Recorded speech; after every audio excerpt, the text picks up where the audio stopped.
नमस्कार विद्यार्थी मित्रांनो, आपल्या सगळ्यांचं स्वागत आहे रॉकस्टार विराट पवार या आपल्या यूट्यूब चॅनलवर। विद्यार्थी मित्रांनो, या व्हिडिओमध्ये आपण तुमच्या असलेल्या अडचणी यांचं निराकरण करण्याचा प्रयत्न करणार आहोत, जेणेकरून तुम्हाला या स्पर्धा परीक्षेच्या युगामध्ये कुठल्याही प्रकारची अडचण येऊ नये। त्याचबरोबर विविध स्पर्धा परीक्षेची तयारी करिता अत्यंत उपयुक्त अशी माहिती तुम्हाला वेळच्या वेळी प्राप्त व्हावी या अनुषंगाने आपण अशा प्रश्नांचा समावेश करीत असतो, जेणेकरून तुम्हाला प्रत्येक अडचणीचं सोल्युशन हे वेळच्या वेळी प्राप्त व्हावं। तर विद्यार्थी मित्रांनो, सतीश या सरांचा प्रश्न घेऊया, ज्यामध्ये मॅडम माझा फॉर्म सर्टिफाइड आहे आणि टीईटी सेकंड सब्जेक्ट सायन्स ऐवजी समाजशास्त्र असा बदल करता येईल का असं ते म्हणत आहेत। तर तुमचा टीईटी सेकंड जो पास आउटचा सब्जेक्ट आहे तो जर तुमचा समाजशास्त्र असेल तर तुम्हाला लवकरात लवकर फॉर्म दुरुस्तीमध्ये ते करून घ्यावा लागेल, कारण तो तुमचा टीईटी सेकंडचा सर्टिफिकेट जो येईल तो वेगळा असल्यामुळे ते डॉक्युमेंट व्हेरिफिकेशनमध्ये तुम्हाला प्रॉब्लेम देऊ शकतं। त्यानंतर वर्षा मॅमचा प्रश्न घेऊया। मॅम, माझं नॉन क्रिमिलियर यस करण्यासाठी मी मदत कक्ष पुणे येथे गेल्यावर त्यांनी ते अकाउंट ओपन करून दिले आणि बाकी सर्व तुम्ही घरी करा असं सांगितले। घरी केल्यावर नॉन क्रिमिलियर यस केले पण सर्टिफाईड टॅब येत नव्हती। Please save your data once again असे येत होतं। मग मी सगळे सेव्ह न अपडेट केले तरीही असाच मेसेज दिसत होता। तर मग मी मेल आयडी चेंज केला तर सर्टिफाईड झाला फॉर्म, तर काही प्रॉब्लेम येईल का? तर जर तुमचा फॉर्म सर्टिफाईड झालेला आहे आणि तुम्ही जर मेल आयडी चेंज केलेला असेल तर तुम्ही जो मेल आयडी चेंज केलेला आहे तो तुम्हाला लक्षात ठेवायचा आहे। परंतु जर तुमच्या फॉर्ममध्ये कुठल्याही प्रकारची अडचण नसेल, फॉर्म फिलअप करताना सर्व फॉर्म व्यवस्थित असेल आणि आपण म्हटल्याप्रमाणे सर्टिफाईड आणि तुमच्याकडे सर्टिफाईड असलेली प्रिंट असेल आणि त्यामध्ये सगळी माहिती योग्य असेल तर कुठल्याही प्रकारची अडचण ही तुम्हाला येणार नाही आहे। त्यानंतर आसिफ सरांचा प्रश्न घेऊया। मॅम, सर्टिफाईड कॉपी घेत असताना मेसेज डिस्प्ले झाला की mismatch has not been resolved by E O लगेचच सर्टिफाईड कॉपी मिळाली। त्या मेसेजमध्ये काही प्रॉब्लेम येऊ शकतो का? तर तुमचा मिसमॅचचा जो प्रॉब्लेम होता तो तुम्ही सॉल्व्ह केला का नाही असं त्याच्या मेसेजनुसार अर्थ येतो। मग जर मिसमॅचचा प्रॉब्लेम सॉल्व्ह नसेल तर फॉर्म हा सर्टिफाईड होत नाही, परंतु तुमचा जर सर्टिफाईड झालेला असेल तर तुम्ही एक महत्त्वपूर्ण बाब लक्षात घ्यायला पाहिजे की तुमच्या फॉर्ममध्ये म्हणजे टीईटी सर्टिफिकेट आणि टेट सर्टिफिकेटच्या माहितीमध्ये व्यवस्थितरित्या माहिती आलेली आहे का? सगळी माहिती ही योग्य असेल तर माझ्या मते तर येणार नाही अडचण। तरीसुद्धा तुम्ही मग विभाग स्तरावर ही थोडीशी प्रक्रिया यासंबंधीची अधिक माहिती ही विचारू शकता। त्यानंतर डेमोलेसन संबंधात प्रश्न असलेला वर्षा मॅमचा प्रश्न घेऊया। डेमोलेसनसाठी लेसन व सब्जेक्ट कोण ठरवणार? तर मॅम, तुमचा प्रश्न म्हणजे तुम्ही डेमोलेसन करिता म्हणजे ज्या पदाकरिता तुम्ही डेमो देण्याकरिता जाणार आहात, म्हणजे जर तुम्ही 1 ते 5 पदाकरिता जात असाल, 1 ते 4 पदाकरिता जात असाल, अगदी त्या पद्धतीप्रमाणे म्हणजे 6 ते 8 साठी समजा तुम्ही मॅथ आणि सायन्स या सब्जेक्टसाठी डेमोलेसन देण्याकरिता जाणार आहात, तर मॅथ अँड सायन्स हा सब्जेक्टमध्ये तुम्हाला 6 ते 8 या विषयातील अभ्यासक्रमामधील कुठल्याही एका इयत्तेचा अभ्यासक्रम म्हणजे एक पाठ्याचं तुम्हाला अभ्यास करून जावं लागेल। तर तुम्हाला यामध्ये मुख्य म्हणजे दोन्ही पद्धतीने प्रश्न हे विचारले जातात, म्हणजे तुम्हाला एक लेसन तिथे घ्यायला सुद्धा लावला जाऊ शकतो ते सब्जेक्ट देऊन, आणि दुसरी पद्धत म्हणजे 15 मिनिटाचा लेसन डेमो हा तुमचा स्वतःचा पण प्रिपेअर असलेला सुद्धा तिथे विचारला जातो। तर तुम्हाला दोन्ही पद्धतीने तयारी करून जायची आहे, जेणेकरून तुम्हाला ऐन वेळेला कुठल्याही प्रकारची अडचण ही येऊ नये त्याकरिता। तर त्यानंतर अनुराधा मॅमचा प्रश्न आहे। मॅम, माझं नॉन क्रिमिलियर चुकून नो झाले आहे, तर प्रत्यक्ष भरतीच्या वेळी मी दाखवून लाभ घेता येईल का? तर मॅम, तुम्हाला नॉन क्रिमिलियर जर तुमचं नो झाले असेल तर प्रत्यक्ष भरतीच्या वेळी तुम्हाला दाखवून लाभ घेता येत नाही, कारण त्यांच्या पवित्र पोर्टलच्या रूल्स अँड रेग्युलेशनचे जे मोठी त्यांची माहिती पुस्तिका आहे त्यामध्ये त्यांनी सरळ मुद्दा लिहिलेला आहे की जर तुम्हाला समांतर आरक्षणातील कुठल्याही पदाचा लाभ घ्यायचा असेल तर ते सर्टिफिकेट तुमच्याकडे ऑलरेडी अवेलेबल असणं गरजेचं आहे आणि त्या सर्टिफिकेटची नोंद सुद्धा तुम्ही ही फॉर्ममध्ये करणं गरजेचं आहे। आणि जर ते नसेल तर तिथे तुम्हाला ऐन वेळेला जरी तुमच्याकडे सर्टिफिकेट असेल तरी सुद्धा ते तुम्हाला लाभ हा देणार नाही आहेत। त्यानंतर पुढचा प्रश्न घेऊया। मोहम्मद सरांचा प्रश्न आहे। What about the employee who are appointed in year 2000 or before having 2 children till March 2005 and 3rd child in 2007? Please reply. तर हा नियम हा सगळ्याकडे लागू ठरणारा नियम आहे, परंतु नवीन पदभरतीकरिता जे शिक्षक आहेत त्यांच्याकरिता हा जास्त प्रमाणात लागू ठरत आहे। तर तुम्हाला याबद्दलची अधिक माहिती हवी असेल तर तुम्ही जे डॉक्युमेंटच्या रिलेटेड ई सेतू केंद्रामध्ये याविषयीची अधिक माहिती मिळवून घेऊ शकता, ज्यामध्ये तुम्हाला अधिक डिटेल्स मिळून जातील, ज्यामध्ये तुम्हाला या सर्टिफिकेट रिलेटेड काही प्रॉब्लेम असतील तर ते सुद्धा तुम्हाला सॉल्व्ह करता येतील। त्यानंतर प्राजक्ता मॅमचा प्रश्न आहे, मॅम वडिलांचे उत्पन्न जास्त असल्यास मिस्टरच्या सर्टिफिकेटने काढले तर चालते का?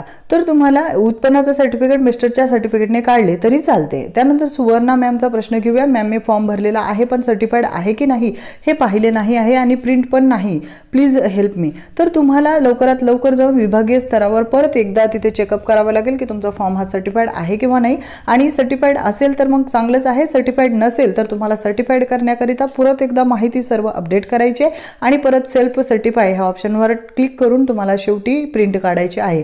आणि जोपर्यंत तुम्ही प्रिंट तुमच्याकडे ठेवत नाही आहात, म्हणजे तुमच्याकडे प्रिंट नाही आहे, तोपर्यंत तुम्हाला ह्या प्रोसेसमध्ये हे पूर्णपणे ग्राह्य धरलं असं म्हणता येणार नाही आहे. त्यामुळे तुम्हाला लवकरात लवकर ती माहिती ही दुरुस्ती करून घ्यावीच लागणार आहे, किंवा जर तुमच्याकडे सर्टिफाईड असेल तर त्याचा प्रूफ सुद्धा ठेवणं तितकंच गरजेचं आहे. त्यानंतर तेजस्विनी मॅमचा प्रश्न घेऊया. MA BEd इंग्लिश आहेत, 114 मार्क आहे टेट स्कोअरमध्ये आणि एड स्कूलमध्ये 9 ते 10 साठी चान्सेस आहेत का म्हणतात. 114 स्कोअर आहे, चांगला स्कोअर आहे, परंतु जो विद्यार्थ्यांचा कल आहे आणि जी पद्धती आहे म्हणजेच ज्या अनुदानित शाळा आहेत, शासकीय अनुदानित शाळेमध्ये तर खूप कॉम्पिटिशन असतं. त्यामध्ये जर तुम्हाला खाजगी शाळेमध्ये ट्राय करायचं असेल तर तुम्ही नक्की ट्राय करू शकता आणि त्यामध्ये सुद्धा तुम्हाला डेमो लेसन आणि इंटरव्ह्यू द्यायचा आहे. तर दोन्ही गोष्टीचं तुम्हाला तारतम्य राखून जास्तीत जास्त तयारी आता तुम्हाला डेमो लेसन आणि इंटरव्ह्यूची करावीच लागणार आहे, कारण त्यावरच तुमचं आता सिलेक्शन हे ठरवलं जाणार आहे. त्यानंतर संजय सरांचा प्रश्न घेऊया. मॅडम 9 ते 10 वॅकन्सी सांगा डिस्ट्रिक्ट वाईज. तर याची परिपूर्ण माहिती मला प्राप्त नाही आहे, त्यामुळे ही माहिती सादर करणं, जर परिपूर्ण माहिती नसल्यावर आपण करणं हे चुकीचं ठरेल. त्यामुळे आणि जर आपल्याला जे ऑब्वियस आहे या अशी थोडी बहुतेक माहिती तर आहेच की इकडे एवढ्या जागा आहेत वगैरे, परंतु जे कन्फर्म माहिती आहे ही ऑफिशियली आपल्याला पवित्र पोर्टलवर येणारच आहे. त्या पवित्र पोर्टलवर जी माहिती येईल त्याचं विश्लेषण, त्या ठिकाणी कोण कोण अप्लाय करू शकतं, कोणी कोणी अप्लाय नाही करायला पाहिजे याविषयीची विस्तृत माहिती ही आपण देणारच आहोत. त्यासाठी आपल्याला पहिलं म्हणजे जाहिराती येणं हे अत्यंत गरजेचं आहे. त्यानंतर पुढचा प्रश्न घेऊया. मॅम मी नीलम जाधव आहे, BA इंग्लिश आहे, DEd आहे, TET फर्स्ट आहे, टेट स्कोअर 102 आहे, OBC महिला आहे, एनी चान्स आहे का? तर ZP मनपा आणि प्रायव्हेटसाठी म्हणत आहेत. तर तुमचा स्कोअर 102 हा म्हणजे बऱ्याचपैकी खूप कॉम्पिटिशनच्या मानाने विचार केला तर थोडासा मागे आहे. त्याकरिता तुम्हाला महत्त्वपूर्ण बाब म्हणजे व्यवस्थितरित्या OBC महिला असल्यामुळे थोडे बहुतेक चान्सेस तर पुढे आहेतच, परत TET बी आहात, परंतु जास्त कॉम्पिटिशन हे खूप आहे. 120+ विद्यार्थी हे खूप सारे आहेत. त्याची लिस्ट सुद्धा आपल्या चॅनलवर अवेलेबल आहे, तुम्ही तिथून तुमचा कॉम्पिटिशन समजून घेऊ शकता. कॉम्पिटिशन टफ आहे, तुम्हाला मॅक्झिमम तयारी करावी लागेल पुढे डेमो लेसन आणि इंटरव्ह्यू करिता. त्यानंतर नसरी सरांचा प्रश्न घेऊया पुढे. शहा सरांचा, मॅडम दुरुस्तीचा अंतिम तारीख काय आहे? दुरुस्तीची अंतिम तारीख कुठेही डिक्लेअर केलेली नाही आहे. त्यांनी 21 तारखेपासून त्यांनी दुरुस्ती करण्याकरिता चालू करून दिलेलं पोर्टल, आणि हे पण नाही सांगितलं की 25च्या नंतर सुद्धा तारीख वाढवलेली आहे. आणि जर याचा अपडेट आपल्याला मिळाला तर आपले इतर सबस्क्रायबरनी पण लवकरात लवकर कमेंटमध्ये नक्की नोंदवा. आणि जर तिथे सुद्धा अपडेट आला आणि माझ्या लक्षात आलं लगेच अपडेट आलेला तर ते सुद्धा मी लगेचच कम्युनिटी टॅबमध्ये किंवा त्याचा छोटासा व्हिडिओ करून आपल्या चॅनलवर टाकून देईल, जेणेकरून इतर विद्यार्थी मित्रांना ज्यांना अडचणी आहेत त्यांनी लवकरात लवकर सॉल्व्ह आउट करून ही प्रक्रिया पुढे चालू करण्याकरिता हातभार लावतील. आणि बरेच विद्यार्थी म्हणत आहेत, म्हणजे त्यांनी जे गेलेले आहेत पुणे विभाग वगैरे तिथे, तर त्यांनी 30 तारखेपर्यंत ही तारीख वाढवून दिलेली आहे असं म्हटलेलं आहे, परंतु हे कन्फर्म हे सांगता येणार नाही. फक्त हे पुढे त्यांनी सांगितलेल्या माहितीवरूनच आपल्याला मिळालेली माहिती आहे. त्यानंतर स्वप्नील सरांचा प्रश्न आहे. मॅम मी BA इंग्लिश BEd आहे, TET first, TET second paper pass out आहे, टेट स्कोअर 134 आहे, तर मी कोणकोणत्या वर्गासाठी अप्लाय करू शकतो? तर BA इंग्लिश आहे, तुमचं BEd आहे, BA BEd आहे, TET फर्स्ट सेकंड असल्यामुळे तुम्ही 1 ते 8 करिता तर पात्र ठरताच, त्याचबरोबर BA BEd असल्यामुळे 9-10 करिता सुद्धा पात्र ठरता. स्कोअर सुद्धा तुमचा चांगला आहे, टेट 134 मार्क्स म्हटल्यामुळे, आणि तुमचे चान्सेस सुद्धा चांगले आहेत.